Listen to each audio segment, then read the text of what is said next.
Jangan lupa subscribe YouTube channel Aceh News Official dan nyalakan lonceng notifikasinya. Pemirsa, vaksinasi vaksin COVID-19 untuk tenaga kesehatan di Rumah Sakit Umum Daerah Dr. Fauzia Kabupaten Biren sudah berjalan sekitar 60% yang disuntik vaksin Sinovac. Namun masih ada sebagian tenaga kesehatan yang belum disuntik, lantaran terkendala faktor kesehatan seperti flu dan lain sebagainya. Proses vaksinasi vaksin untuk tenaga kesehatan sebagai garda terdepan dalam penanganan COVID-19 untuk tahap awal masih berjalan di Kabupaten Biren baik di rumah sakit maupun di puskesmas. Saat ini sekitar 60% tenaga kesehatan telah menerima suntikan vaksin Sinovac yang disalurkan oleh pemerintah pusat. Berdasarkan data dari RSUD Biren, jumlah tenaga kesehatan mencapai 1.182 orang.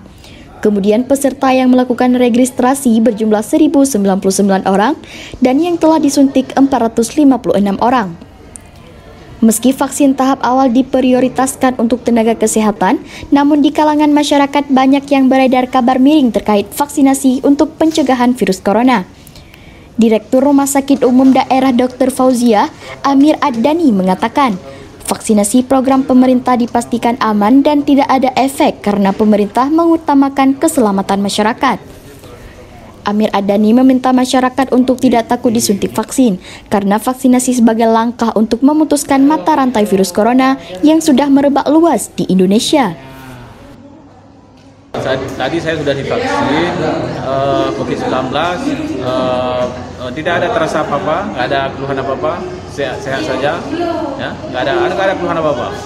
Pokoknya nggak ada apa-apa. Ya, itu, Pak? Tidak perlu takut. Yang selama ini kita takutkan tidak ada. Saya sudah merasakan tidak ada efek apa-apa. Kemudian juga beberapa orang lain juga tidak ada terasa apa-apa. Amir menambahkan setelah divaksin pada tahap pertama, kemudian vaksinasi dosis vaksin dilanjutkan pada tahap kedua 14 hari ke depan.